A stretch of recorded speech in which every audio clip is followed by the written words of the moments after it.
soprano au pays du zouk et du gros K. Qu'est-ce qui t'a influencé à cette belle musique lyrique? Alors, je n'ai jamais fait la différence entre les musiques du monde et les musiques de chez moi et le chant lyrique, l'opéra comme étant la cerise sur le gâteau.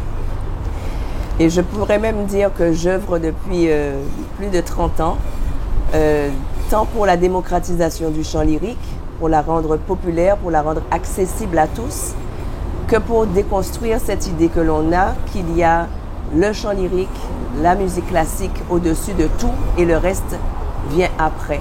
Je crois que lorsque l'on aime la musique et qu'on comprend la dimension, le message vibratoire et le message historique que la musique joue dans l'histoire de chaque peuple, on sait à quel point elle est l'expression d'une histoire, elle est l'expression d'une trajectoire et par conséquent, il n'y a pas de grande musique et de petite musique, il y a la musique. Alors, je suis effectivement guadeloupéenne et par conséquent baignée par les musiques de chez moi depuis toujours, par la biguine, par le zouk, par le gros K.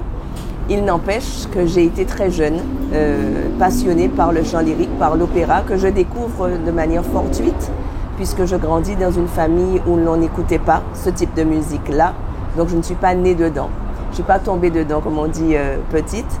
Mais je n'avais jamais entendu chanter de cette manière, très haut perché, avec autant de performances vocales. Et je suis séduite tout de suite, parce que c'était à l'époque un 33 tours de la princesse indonésienne Chimera, qui déjà, à cette époque, faisait une espèce de mélange, de métissage entre l'opéra et le rock, puisqu'elle proposait une version, une proposition très originale de grands airs d'opéra, sous des rythmes rock. Et donc, je viens à tomber en amour et en extase, je peux le dire, devant cette manière de chanter. Je commence à apprendre de manière très phonétique certains passages de ces opéras jusqu'à ce que mon père découvre que j'ai des capacités. Et il me demande, mais qui t'a appris à chanter cela? Et je lui dis, mais j'ai appris le disque. On m'inscrit très vite en cours de chant. Il y avait un seul professeur de chant classique à l'époque, pour ne pas la citer, Pierre Azamia, qui était notre Barbara Hendricks à nous. Elle lui ressemblait d'ailleurs étrangement. Et donc, voilà comment commence l'aventure. Et dès lors que je commence à prendre des cours, eh bien, je sais que ça va me passionner. On me découvre des prédispositions vocales. Et c'est la raison pour laquelle l'opéra, le chant lyrique, devient une passion. Tu avais quel âge à l'époque? J'avais une dizaine d'années. Donc, ça fait très longtemps. Sans pour autant faire un pointage de mon état civil, ça fait plus de 40 ans.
Quelles sont les figures de musique lyrique qui t'ont le plus captivé?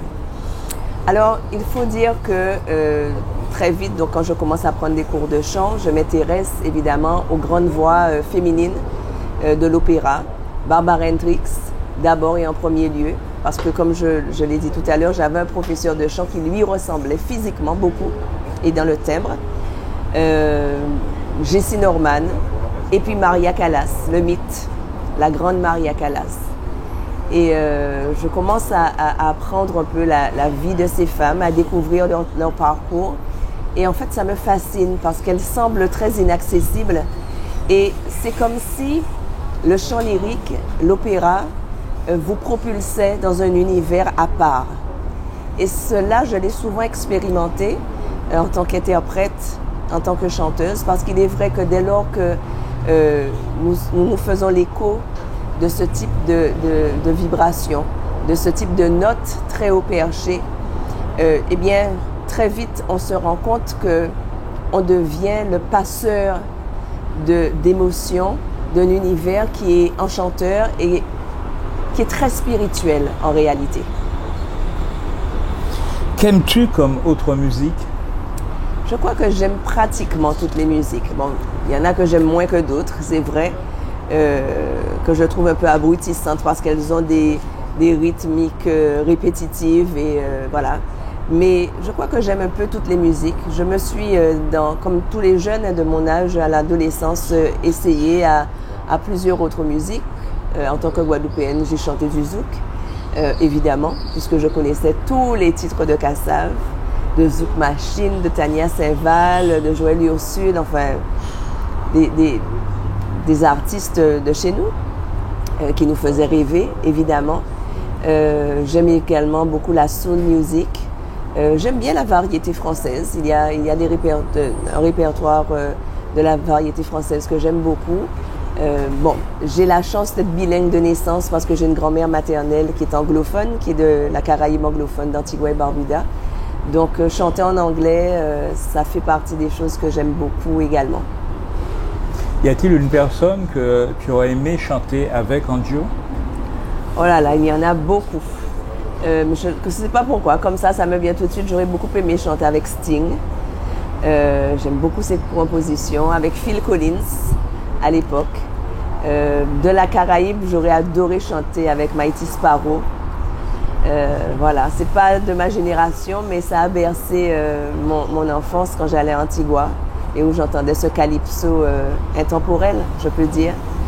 Donc oui, j'ai été influencée par toutes ces musiques, mais l'opéra est resté ma passion et chevillée au corps. Tu t'es essayée aussi au zouk? Oui, absolument, parce que quelque part, j'ai eu la chance d'avoir un oncle par alliance, Henri Depps, qui était le mari de la sœur de ma mère et qui était un grand producteur qu'on ne présente plus. Et donc, qui me disait très jeune, faut arrêter de chanter opéra, pas musique en nous, opéra ça peut que marcher à casa en nous, faut chanter musique zouk, faut chanter begin, faut chanter musique en nous. Et il me le disait en créole parce que c'était il était foncièrement guadeloupéen. Et donc, moi qui traînais très souvent dans son studio et qui voyais l'ensemble de ces artistes qui me faisaient rêver aussi se succéder, je me suis dit pourquoi pas. Et c'est ainsi qu'en 1990, nous enregistrons dans son studio de Pointe-à-Pitre un album qui s'appelle Carole et Nilda. Il y avait une face où je chantais du zouk, donc c'était la face Carole, et une face où il y avait une chanteuse brésilienne du prénom de Nilda qui chantait de la lamba zouk. Il y avait Frédéric Caracas qui travaillait sur cet album, Christian Yéyé. Et donc, moi, je me souviens de cela comme d'une merveilleuse expérience. Alors, je chantais déjà très haut perché et souvent, on était obligé de reprendre les prises. Ils me disaient, mais non, on ne chante pas du zouk comme on chante de l'opéra, redescends avec ta voix. Mais j'étais déjà quelque part formatée vocalement pour chanter dans ces hauteurs de voix. Et donc, je ne me sentais pas très à l'aise en réalité, non pas sur les rythmes qui étaient les miens, qui font partie de ma culture antillaise et guadeloupéenne, mais sur les hauteurs de voix. J'avoue que parfois j'étais un peu gênée. Quelle personne t'a marqué dans ton parcours? Oh, j'ai rencontré des gens merveilleux. Je crois que la musique nous offre ce boulevard de rencontres. Et comme j'aime à le répéter, personne ne se fait tout seul. Nous sommes la somme de rencontres. Nous nous nourrissons des uns et des autres, des savoirs, des expériences des uns et des autres, des échanges, des partages que nous pouvons avoir les uns avec les autres. Et la musique m'a permis de rencontrer dans tous les milieux des personnes remarquables, qu'elles aient été du monde de la musique, du monde politique, du monde associatif, du monde économique.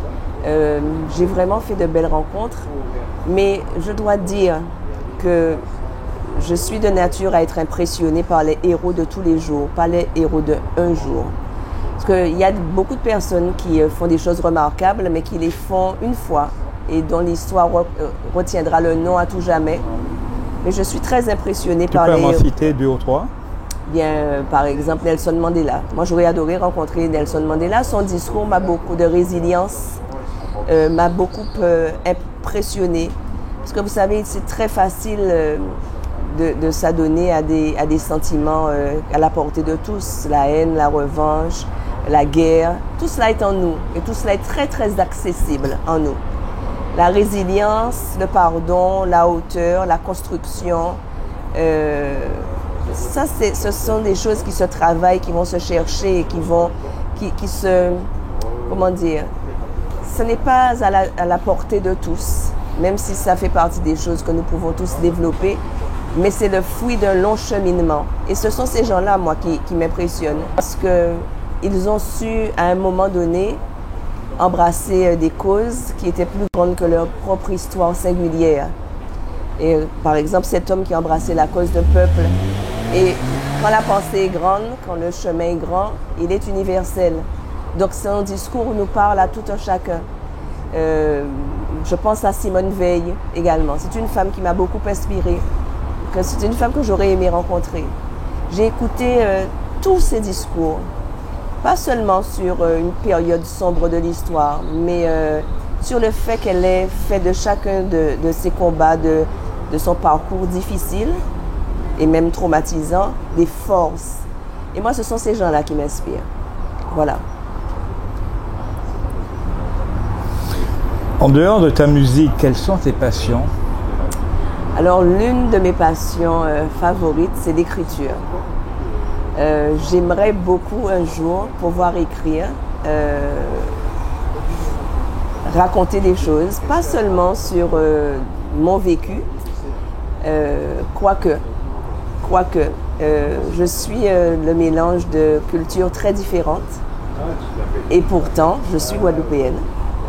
Et je pense que ne serait-ce que cela, c'est déjà un message.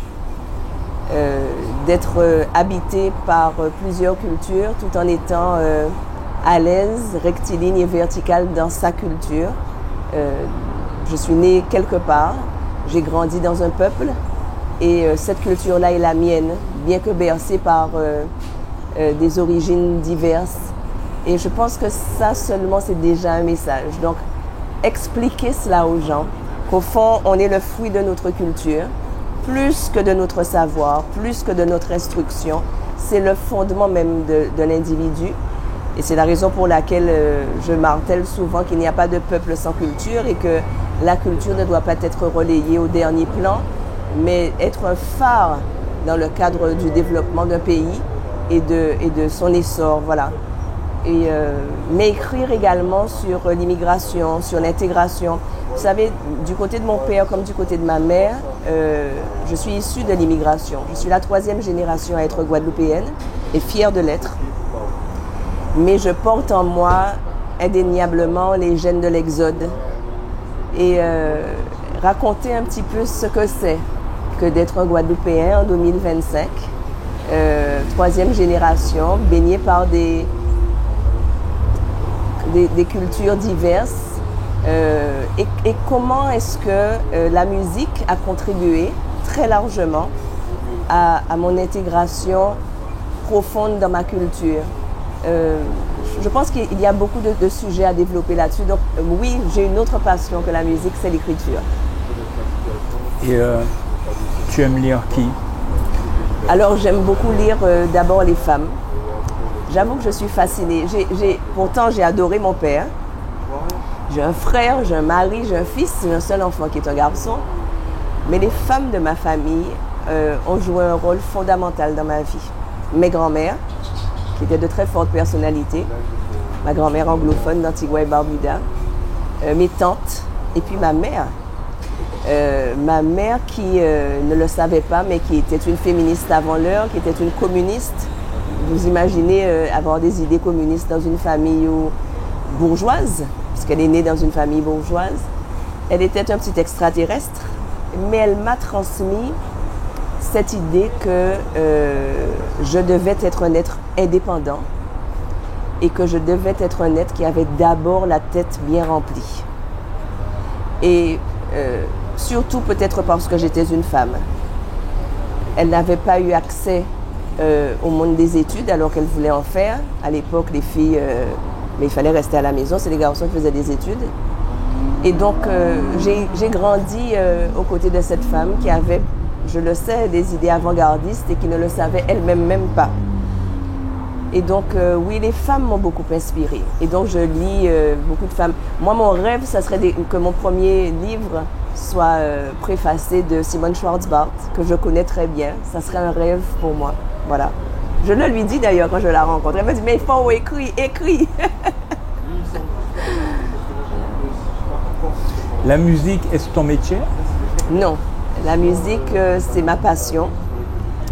Que j'exerce de la manière la plus professionnelle possible, mais j'ai fait un choix un jour dans ma vie. Et je considère que dès lors qu'on a fait un choix, d'autant plus qu'il a été réfléchi et pesé, même si j'avais un âge où on peut toujours revenir sur ses convictions, mais je sais avoir fait le bon choix. À l'époque où je l'ai fait, dès lors que l'on choisit un chemin, il faut s'arranger pour que ce soit le meilleur chemin possible. Et à l'époque, mes parents m'auraient encouragée à en faire une profession si je l'avais décidé. Donc je n'ai pas eu de frein familial. C'est juste que j'ai toujours été quelqu'un de très engagé dans mes idées, dans les associations et autres. Et j'ai toujours voulu revenir au pays et travailler dans mon pays. Pour moi, c'était une évidence que ce que l'on avait appris par ailleurs, il fallait ensuite venir enrichir son pays de cela. Et que, comme dit la chanson, c'est nous toutes qui s'efforçons à pays-là. Et donc, à l'époque, chanteur lyrique en Guadeloupe, c'était pas un métier. Et on ne pouvait pas en vivre. Donc, j'ai fait très vite le choix de continuer à faire des études parallèlement. Et tout en gardant la musique chevillée au corps. Donc, parallèlement à mes études, je prenais des cours de chant à Paris, après avoir pris des cours en Guadeloupe. Je fais, et j'ai toujours fait régulièrement des masterclass. Donc, chaque professeur a quelque chose à vous apprendre, a une grille de lecture différente de ceci ou de cela, donc on s'enrichit de tout cela. Mais j'ai un métier, je suis cadre administratif depuis maintenant 30 ans. Voilà. Et je peux combiner les deux très facilement, en réalité. Parce que bon, c'est vrai qu'on chante principalement la nuit, la journée on travaille, parce qu'on chante essentiellement, et la plupart du temps, le week-end. On ne travaille pas le week-end. Donc, ceci mêlé à cela, en fait, ça a toujours créé un équilibre chez moi. Et si on me demandait de choisir, je demanderais est-ce qu'on me demandait de choisir entre la main droite et la main gauche? Bien sûr que non. Et voilà, c'est complémentaire et c'est moi. Tout ça, ça fait partie de mon univers. Toi qui travailles dans la culture, pourrais-tu nous dire 3 phrases sur la culture guadeloupéenne à l'étranger? Bien, je pense que dans tous les pays du monde, la culture, c'est un levier puissant, d'abord de cohésion, faire peuple. Ça doit être un message fort pour tout peuple. La culture nous permet d'avoir ce trait d'union entre nous. Donc c'est fondamental qu'on puisse se reconnaître à travers une culture, singulièrement pour soi, mais également pour cette image que l'on porte, cette vitrine que l'on est d'un point de vue régional et international. Donc c'est un levier puissant de cohésion et de cohésion sociale également. Regardez dans une salle de spectacle, quel que soit l'art que l'on vient admirer, ou dans une salle pour un vernissage, le nombre de personnes différentes qui s'y trouvent. Et pourtant, à un moment donné, autour de la culture, eh bien, nous faisons corps. Et nous nous retrouvons. Donc la culture, la musique, singulièrement pour ce qui me concerne, c'est un langage universel, c'est un trait d'union puissant entre les individus, quel que soit leur âge, quelle que soit leur ethnie, quelles que soient leurs origines, quelle que soit leur religion, c'est véritablement un trait d'union. Et pourquoi s'en priver à une époque où l'on cherche tellement de ponts, à construire des ponts entre les individus et entre nous-mêmes issus d'un même peuple. Donc voilà, c'est ça pour moi la culture. Et puis, c'est aussi l'école de la rigueur, c'est aussi l'école de l'excellence et de la créativité. Ce n'est pas pour rien que dans tous les régimes totalitaires, la première chose que l'on essaye de faire, c'est d'éteindre la culture, c'est de museler les artistes, parce qu'ils sont l'expression d'une certaine forme de liberté. Liberté de penser, liberté de créer et liberté d'être. Et parce que les artistes sont des gens inspirants, ce sont des lumières souvent dans l'obscurité. L'art nous permet de supporter l'insupportable. L'art nous permet de sublimer ce qui est souvent sombre. Et donc l'art est indispensable à nos vies. Nous venons de traverser, il n'y a pas si longtemps, une pandémie. Nous avons vu à quel point les salles de spectacle étaient fermées, à quel point l'art était sinistré et muselé par la force des choses.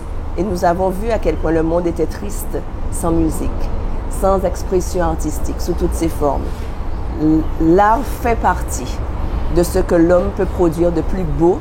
Et moi, je pense que le beau rend bon. Donc, il est indispensable à nos vies.